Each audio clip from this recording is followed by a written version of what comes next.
Kamusta mga ate, kuya, beshi? Si Chari po ito mula sa The Sun, Moon, Stars, PH Tarot. Ipapaalam ko lang po na ito po ay isang general read o pangkahalatang pagbabasa at maaring hindi lahat ay magtugma sa inyong sitwasyon. I-check din nyo ang inyong Moon, Rising at Venus sign. Baka doon mas tumugma ang read para sa inyo. At kung ang mensahe ay tama sa inyo, paki-like lang po at mag-subscribe kung hindi pa ninyo ito ginagawa. Okay, mag-umpisa na po tayo. Hello po mga ate, kuya, beshis. Kamusta na po kayo? Dito ako si Charlie para naman another reading, and this is for the sign of Gemini, Sun, Moon, Rising, and Venus. And of course, welcome po yung mga cross-watchers ni Gemini at ang mga bago po nating mga viewers. Tignan po natin ngayon kung ano yung mensahe na para sa inyo, Gemini.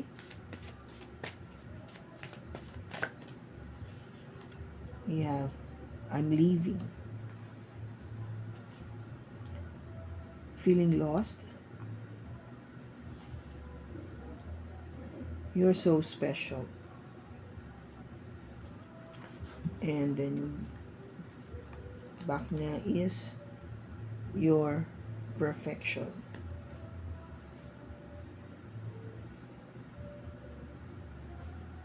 Okay, Gemini. So, yung first message dito, I'm leaving. I'm ready to leave a situation or mindset that has not served me and hindered my growth. So, yung gaba, parang nakita niya na hindi na naging maganda, no, yung sitwasyon, kaya gusto niya nang umalis, or yung pag-iisip niya, yung mindset, no, kailangan ng baguhin. So this is really heading towards change, no, yung pagbabago na to, pagbabago para sa mas ikabubuti, sa paglago, no, because nakita niya na it hindered my growth. Yun yung nakahadlang sa kanyang paglago, sa kanyang paglaki, para mag-mature pa siya, no? Yung mga negative thoughts na yan, o yung maling pag-iisip, or it could be really a situation sa relationship nyo na masasabi niya na hindi talaga tayo meant to be. Kaya ang naging desisyon is to leave, no? Iwan o umalis. Now, yung isa dito, feeling lost, is I'm trying to make this work, but I feel so lost. I don't know what to do or say anymore, and it's easier to just stay in silence. So maybe yung reason niya kung bakit siya, yung pakawari niya, kailangan niya ng umalis, no? Kasi kung ginawa naman niya lahat-lahat sa'yo, o yung trying to fix the situation na para magkaayos nga kayo o maging smooth ulit yung relationship. But somehow, unfortunately, parang hindi materialize yung effort na yon. In other words, yung outcome niya hindi naging maganda pa rin. Despite the fact that you put in the efforts or you tried to make that change, kaso wala pa rin pagbabago. And then the other energy here is you're so special. You're true divine. I've never felt energy like yours before, and I can't get enough. So nakikita niya na, maybe some of the Geminis, that yung person mo finds you to be very special. Kasi nga, iba yung dating mo iba yung energy na ibinibigay mo o nararamdaman ng person mo sa'yo. Maybe you have that, kung very positive ka, you when you speak, talagang binibigay mo lahat yung maganda mong thoughts, no? Talagang your person could really feel uplifted, no? Sa mga sinasabi mo sa kanya, paano ka nakikipag-communicate, paano mo siya ini-encourage, things like that. So, not everybody kasi have that capability to be like that, no, Gemini? So, ikaw yung isa sa mga zodiac sign na talagang magaling pagdating sa pakikipag-usap. No, you feel that you know how to say things properly sa isang tao para your person would feel good, you know. Maalis yung doubts na yon o ma-encourage pa siya lalo. So, that is really something special within you, Gemini. Now, it says here, your perfection. Your beauty amazes me, and I'm not sure how I am attracted to someone like you, but I'm forever grateful. So, nakikita ka niya talaga na maganda ka, no? You're very attractive, and nagtataka nga siya na bakit ba, paano yung katulad niya, maano sa'yo, ma-attract sa'yo. Siguro, nakikita niya na hindi siya karapat-dapat sa'yo kasi this person is really putting you on a pedestal, no? Kung ba ina-adore ka niya. Tingin niya sa'yo, isa kang Diyosa ng kagandahan. Kaya, kung gaba siya, ang tingin niya sa sarili niya, mababa. Definitely, you look more, di ba? Compare mo to your person. Tingnan natin sa tarot kung ano yung mensahe na para kay Gemini.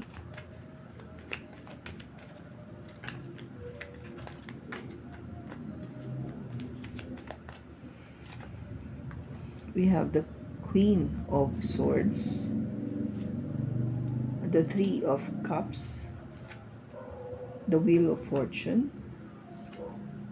the Seven of Pentacles, and the Ace of Wands. Bottom niya is the Five of Pentacles. Okay, Gemini, itong Five of Pentacles natin, ito yung energy o yung pakiramdam ba na parang binabaliwala ka na ng person mo, na hindi ka binibigyan ng ganong kadaming atensyon o pagmamahal. Yung oras niya napakalimitado pagdating sa'yo. Kuminsan nga parang wala na halos yung pakiwari mo na hindi ka importante sa kanya, ganun yung dating nitong energy na to, Gemini. Ito yung Tower. So, ang dating nito sa'yo is talagang nakakagulat.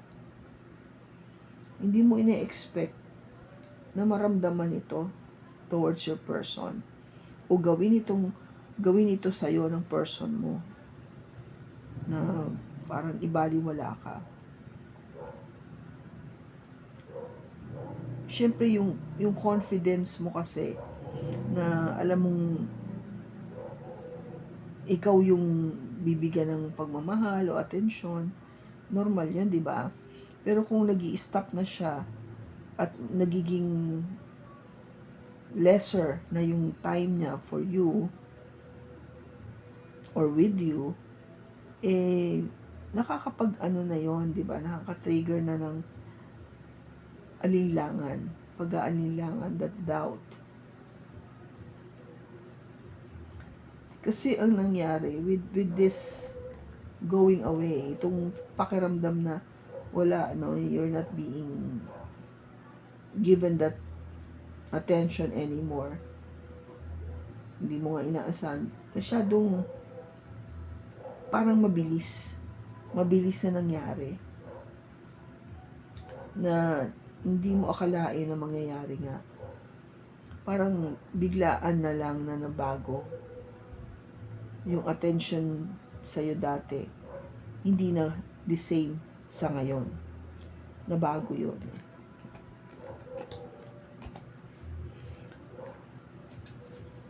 Nung nakaraan mo, you being this energy, the Queen of Swords, syempre ano ka kung ba parang okay lang na mawala sa akin tong tao na to. Kasi kung hindi naman talaga ako masaya at nakikita ko na hindi ka naman yung attention mo nga, hindi mo binibigay lahat sa akin, napapabayaan mo na ako okay lang ako mawala ka. Okay lang na umalis din ako. In other words, I don't have that parang idea na magdadalawang isip ako. Hindi. Ang gagawin ko is outright, aalis ako. I'm leaving. Kasi hindi ka na you're not serving what you're supposed to be doing towards me. 'Di ba? Yung attention mo, kung hindi mo na ako mabibigyan ng 100% attention, love and attention, then what's the point of staying with you or being with you? So ganun ka-cold, ganun kalamig itong Queen of Swords na to. And yung naging problem, I think, it has something to do with maybe mas binibigyan ng attention yung barkada ng person mo. Mas meron siyang oras sa pakikipag-good time, sa pakikipag-inumin, sa pakikipag-toma, no? Pakikipag-barkada, party, outing, ganun. Mas may panahon siya doon kaysa sa'yo. Kaya, you are hoping na magkaroon ng change, ng pagbabago with the Wheel of Fortune. Mabago na sana to. And yung pag-iintay ko kasi, I've been very patient, waiting for this. Okay naman ako mag-intay, but I wanted results, no? Gusto ko makakita ng resulta. Hindi naman ako pwedeng palaging nagpapasensya at nag-iintay. Kailangan may makita rin naman ako na outcome. And hopefully yung outcome na yon is something na that I would like. Something na passionate, a new beginning that would trigger that passion again sa atin. Okay? So, tignan natin, bakit andito yung Queen of Swords? Bakit andito yung Queen of Swords? We have the Eight of Swords, the Queen of Wands, and the Ace of Swords.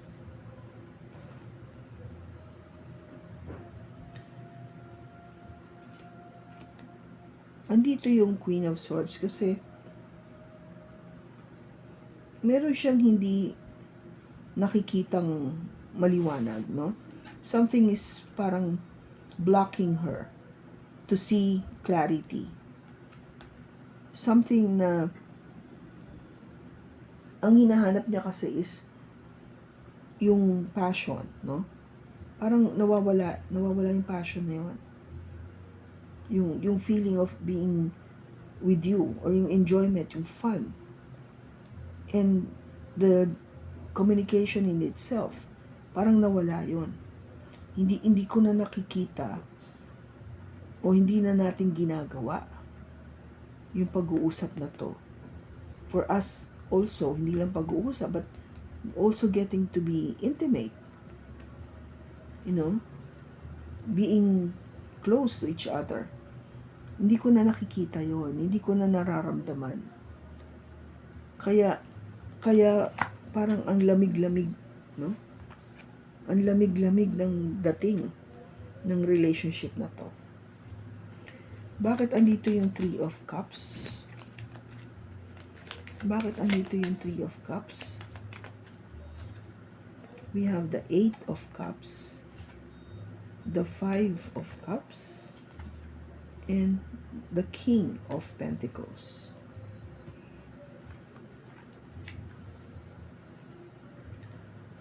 Now, yung person mo might have more time sa ibang tao, no? With other people, except you. Kaya, I think what you've decided is to walk away. Somebody walk away. May umalis. Either you, Gemini, or your person. But I think it is you who walk away. And because you felt so sad. Malungkot ka, no? Nagre-regret ka na bakit naging ganito yung takbo ng relationship namin. Nawala yung stability namin dalawa. No, yung pagiging consistent ba ng relationship, hindi ko na naramdaman yun. I don't feel secure anymore with this person. You might be dealing with an earth sign, Gemini, Taurus, Virgo, or Capricorn. O meron siya nito sa kanyang chart. Bakit andito yung Wheel of Fortune? We have the Six of Pentacles, the Nine of Wands, and the Temperance. You wanted change, no? Gusto mo mabago na. Mabago naman to. Nakakasawa naman yung ganito na yung person mo wala nang panahon para sa'yo. Gusto mo naman feel yung love. Gusto mo feel yung attention. Gusto mo maging patas. Yung give and take. Kasi, napapagod ka naman kakaintay. Paano mo kailan ba magiging balance tayo? No, this Temperance and the Six of Pentacles is all about balance, no? Kita mo may hawak siyang weighing scale. This is really also trying to balance everything, yung emotion. But this too is not really parang happening. Kaya you feel so tired, no? Pagod ka na. Pagod ka na ng nakakaintay na mangyari ito. I forgot to say, you might be dealing with a Sagittarius. Now, bakit andito yung Seven of Pentacles? Seven of Pentacles. We have the Ace of Pentacles, the Page of Swords, and the Nine of Cups. Willing ka naman maghintay, be patient about this. Kasi you're hoping for a new beginning. No? Maging maayos. And something na talagang, you know, you are sure na mangyayari. Because this is what you wanted. Something that you wish for. Na matupad, na magkatotoo. Willing ako to wait. Magpasensya. Bakit andito yung Ace of Wands? Ba't andito yung Ace of Wands? We have the Four of Wands, the Hermit, and the Knight of Pentacles. Yung new beginning na to, something very passionate, is, ang gusto mo talaga, syempre, is, di ba, yung kayong may establish nyo ng matatag yung foundation, na mag-proceed yung relationship to a much stronger at pang long term yung relationship na to. That is what you've been thinking about. Kaya, alam mo yung nag-iisip ka mag-isa, pinag-aaralan mo mabuti to. Pinag-aaralan mo kung ganong yung galaw ba, yung movement nitong relationship na to, kung ano mangyayari sa pagbabago na to, itong new beginning na hinahanap mo o you've been praying for. No, kasi yung Knight of Pentacles ito, mabagal siya kumilos, pero sure ka naman. Kaya nga andito yung Hermit, pinag-iisipan niya mabuti kung yung magiging takbo ba o yung pinaplano niya is the one, yun ang magiging solusyon sa dito, sa hinaharap nyo. Okay? You might be dealing with a Virgo. Okay? Kaya, yun, Gemini. So, hindi, kung gaba naninigurado lang, itong pag-uumpisa muli, yun ang gusto mo eh.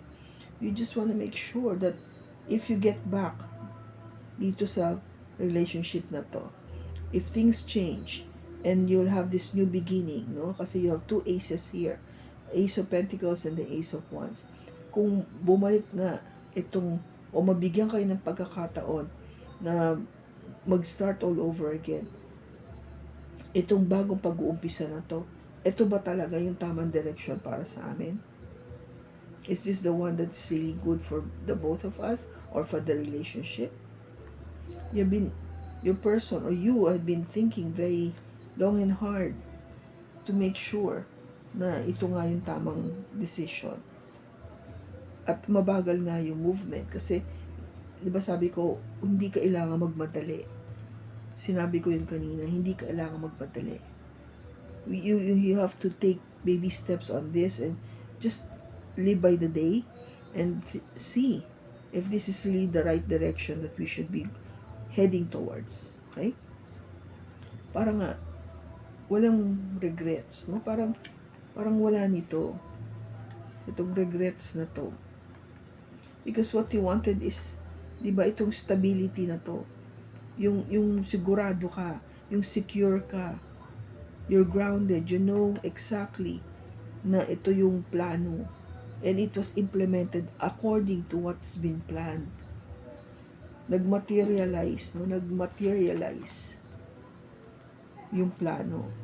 Yun yung gusto nyo. Kaya nga you're willing to wait and be patient about it. Kasi gusto mo yung tama, yung nararapat lang at tama para sa inyong dalawa. Which is a great strategy or a great move.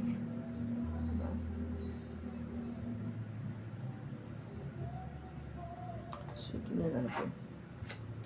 Matutupad ba lahat ito?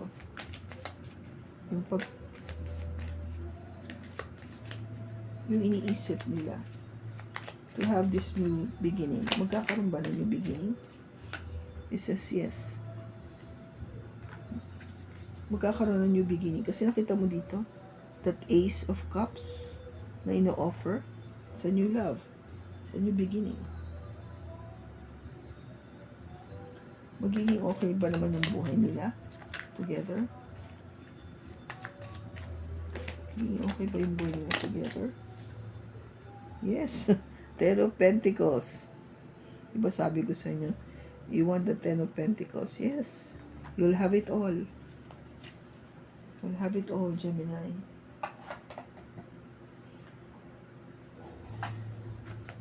Kailan mangyayari ito?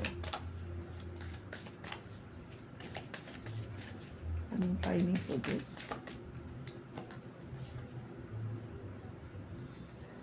Divine timing is at play. So, si God ang bahala dito, Jenny.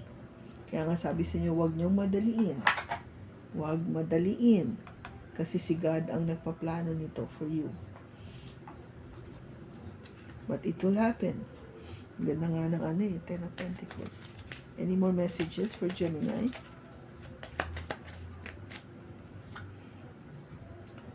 Slow down.